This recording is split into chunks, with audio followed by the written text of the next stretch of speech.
Welcome back to the deep dive. Today, we are keeping things moving. We know exactly who you are. You're a resident, you're tired, you have probably been on call, and you have the boards looming. Like a dark cloud. Exactly. So you need high yield review, and you need it now. Precisely. We're cutting through all the noise, Mhm. no fluff today. Think of us as your revision partners, especially for those of you prepping for the FRCS or, similar plastic surgery boards. I'm going to be your guide, asking the questions that maybe you're a bit afraid to ask in front of your consultant. And I'm here to help break down the details so they actually stick. Okay, so before we crack open the books, we have some very specific housekeeping. This is high priority. If you're a regular listener, we really need you to rate this deep dive on whatever platform you're on right now. It genuinely helps us stay visible so we can keep making these for you. And we want to know what you need. So leave a comment. Tell us what topics are stressing you out. We build our schedule based on what you ask for. Also, and listen closely here, if you are looking for the Journal Club deep dives or the clinical cases breakdowns, those are strictly for our premium subscribers. Right. You have to get that subscription if you want the full library. And the clinical cases are really where the rubber meets the road, so make sure you have access. Today, however, is all about the foundation. Let's get into it. Today's focus, principles and modalities of diagnostic radiology. This is bread and butter for the exams. Yeah. Whether it's FRCS or another board, you are going to get grilled on imaging. You just can't escape it. We're going to cover MRI, CT, PET, and ultrasound.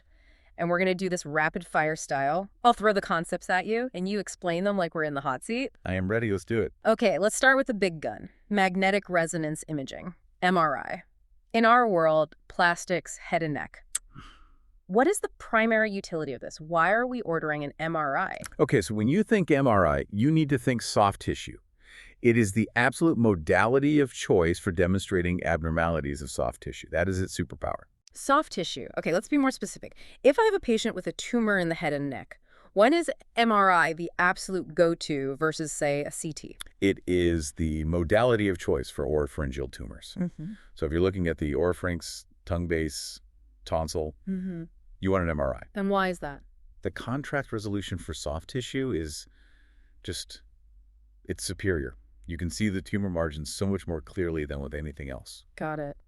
Now, the images themselves, this is a classic exam question, and people mix it up when they're nervous. T1 weighted and T2 weighted. Yeah. Walk us through the visual difference. How do I tell them apart instantly? Right. You have to keep these straight. And it essentially comes down to fat and water. Let's start with T1. Okay. On T1 weighted images, fat appears white. It's bright. Fat is white. Okay. And water. Water appears black.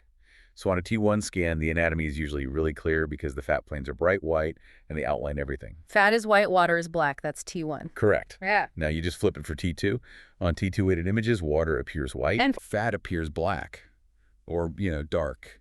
so if I see bright white fluid-like CSF in the ventricles or in the globe of the eye, I'm looking at a T2 image. Exactly. Water is white on T2. That is the key. And since a lot of pathology like tumors or inflammation is full of water, T2 is often great for just spotting that something is wrong. Okay, let's talk about something that shows up as, well, as nothing, a void, specifically flow voids.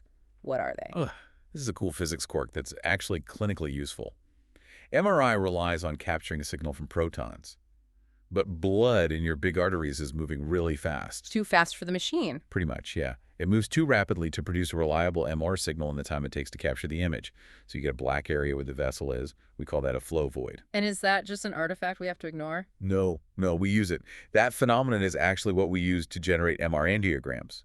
We can map the vessels just by looking for those voids. Speaking of which, contrast. If I order an MRI with contrast, what are they injecting? That would be gadolinium-based compounds. Gadolinium? Yes, and it is so crucial not to confuse this with CT contrast. Gadolinium is for MRI. Okay, let's level up. We have the basics, T1 and T2, but sometimes the image is too busy. We need to suppress certain signals to see the pathology better. Right. These are modifications of the basic scans to suppress distracting signals, usually from fat or from free water, because they might be obscuring what you're trying to look at.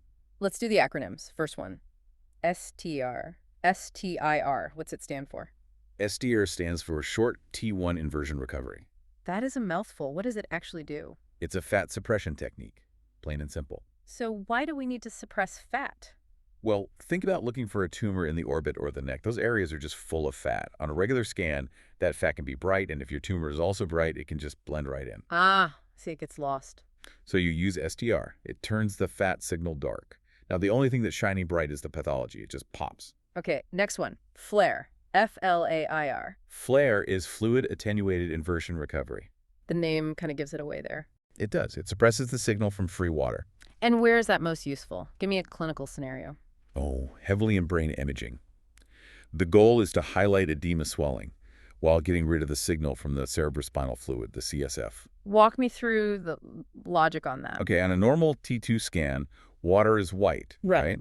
So the CSF in the brain is bright white.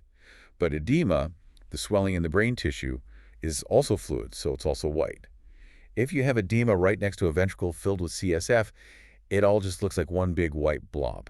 You lose the boundary. You totally lose the boundary. FLAIR makes the clean water, the CSF, dark, but it leaves the edema signal bright. So the pathology just stands out against a dark background. Excellent. Okay, that's MRI. Let's move to the donut. Computed tomography. CT. Oh, the workhorse. What does CT demonstrate best? Bony detail. If you want to see bone, you want a CT. Facial fractures, osteomyelitis, bony invasion of a tumor, CT is king. Okay, so we're looking at a CT. We're talking about density. What's the unit of measurement? Those are Hounsfield units, HEU. Naturally. All right, pop quiz. I'll give you substance. You give me the Hounsfield units. Let's do it. Water. 0. Water's the baseline. 0 HU. Air. Negative 1,000. It's the least dense thing we scan. And bone.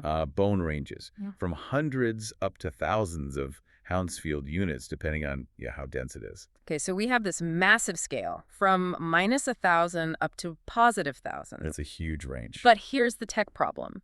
How many shades of gray can a typical computer display actually show? It's surprisingly low. Most medical displays can only show about 256 different shades of gray. So you've got thousands of data points, but only 256 crayons to draw the picture with. Exactly. If you tried to map that whole scale onto those 256 shades at once, you literally couldn't tell the difference between a tumor and a muscle. It'd be the same shade of gray. So how do we solve that problem? We use Windows. We tell the software to focus those 256 shades on a specific narrow range of Hounsfield units. And that's why we have lung windows or bony windows. That's exactly it. On a lung window, the grayscale is assigned to the density of lung tissue. On a bony window, it shifts to the density of bone. It lets us see the detail in one tissue type that would otherwise just be washed out. So as a resident, if I'm looking for a fracture in the orbital floor, You need to be on the bone window. If you're on the soft tissue window, that bone is just a bright white blob, and you'll miss that fine fracture line. and the contrast for CT, is it gadolinium? No, absolutely not. For CT, contrast agents are iodinated compounds, iodine-based. Iodinated for CT, gadolinium for MRI. Do not mix those up. Crucial distinction. All right, let's get nuclear. Positron emission tomography, the P-scan. So this is where we shift from pure anatomy to physiology. What's the main clinical use for a PT scan? You're using it to locate occult primary tumors and to assess for recurrence. Occult, meaning hidden. Right. You've got a patient with a neck lump, it's cancer, but you can't find where it started. You've scoped them, looked everywhere, nothing. PET helps you find that primary. And what am I actually looking at? What is that glowing map showing me? It's a map showing the levels of glucose metabolism within the tissues. Glucose metabolism. Why does that help us find cancer? Because cancer cells are hungry.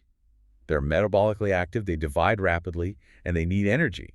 So they take up way more of the tracer than normal cells do. And what is that tracer we're injecting? It's radiolabeled 16-fluorodeoxyglucose, or just FDG. FDG. So it's basically a sugar molecule with a radioactive tag on it. That's it. The body thinks it's glucose, the cancer cells gobble it up. And how do we see it? The uptake is detected by a gamma camera. The isotope decays, so emits positrons, and the camera picks that up. Okay, but historically, PET scans were just these fuzzy blobs. You'd see a hot spot in the neck, but you wouldn't know exactly what it was. How do modern scanners handle that? That's a great point. Modern scanners almost always incorporate a CT or an MRI along with the PET. Fusion imaging. Yes. So this allows us to localize that hot spot of glucose metabolism to its precise anatomical site. You get the glowing signal from the PET laid right on top of the structural map from the CT. So you know exactly which lymph node is lighting up. Exactly. Yeah. Turns a fuzzy blob into a surgical target. Okay, moving on. Final modality for today. Ultrasound. The stethoscope of the future. Let's do some quick physics. What's the frequency range? It uses sound waves with frequencies between 2 and 18 megahertz. And how does that make an image? It's all about reflection. The probe sends out sound waves, they travel through tissue, and they get partially reflected back whenever the tissue density changes. The machine reads those reflections and builds a picture. Okay, back to our world. Plastics, head and neck surgery. What are the specific diagnostic applications here? It's very good for detecting occult cervical lymphadenopathy and large lymph nodes in the neck you might not be able to feel. So if I have a patient with a head and neck cancer and I want to check for spread, Ultrasound is a great first-line tool for that. It's also really good for detecting salivary gland tumors. and what about interventional uses? Oh, absolutely. This is where it really shines for us. It can guide a fine needle aspiration, an FNA, or a core biopsy of a suspicious neck lump. And why is that better than just poking it blindly? Because you can see your needle in real time. You can avoid the carotid, avoid the jugular vein, and you can make sure you're actually sampling the tumor and not just the tissue next to it. Safety and accuracy. Thank Perfect. you. So that's the run-through. MRI for soft tissue, Yeah. CT for bone, PET for metabolic activity, ultrasound for neck lumps, and guiding biopsies. It just comes down to selecting the right tool for the job. If you need to see the mandible, don't order an MRI. If you're looking for a soft tissue tumor in the pharynx, a CT isn't your best first move. And remember the contrast? Gadolinium for MRI, iodinated for CT. And the MRI waiting. T1, fat is white. T2, water is white. Okay, here's a thought to leave you with. We talked about how modern PAC scanners have CT or MRI built in. Think about what that really means for planning a surgery. Right. We used to rely on anatomy alone. Is there a lump there or not? Is it big? Is it pushing on things? But now, with PT-CT fusion, we are overlaying metabolic function onto that anatomy. It completely changes the game. You're not just seeing a structure, you're seeing its biological behavior. Yeah. It changes the entire surgical plan for an occult primary. How so? Well, you might see a lymph node that looks totally normal on CT. It's not in large, normal shape. Yeah. But on the PPT, it is blazing hot with metabolic activity. Yeah. That tells you there is cancer there, even though the anatomy hasn't changed yet. So you would dissect that node where before you might have just left it. Exactly. It changes the extent of your surgery. It really makes you question how much more precise we can be when we're guided by metabolism, not just shape. Something to think about. Definitely. All right, that is a wrap for this revision session. Short and to the point. Before you go, remember, if you want the deep dives into the actual clinical cases, the real scenarios, and the Journal Club updates, you need to subscribe to Premium. That's where we apply all this stuff? Rate the podcast, leave a comment with what topic you want next, and we will catch you on the next deep dive. Study hard.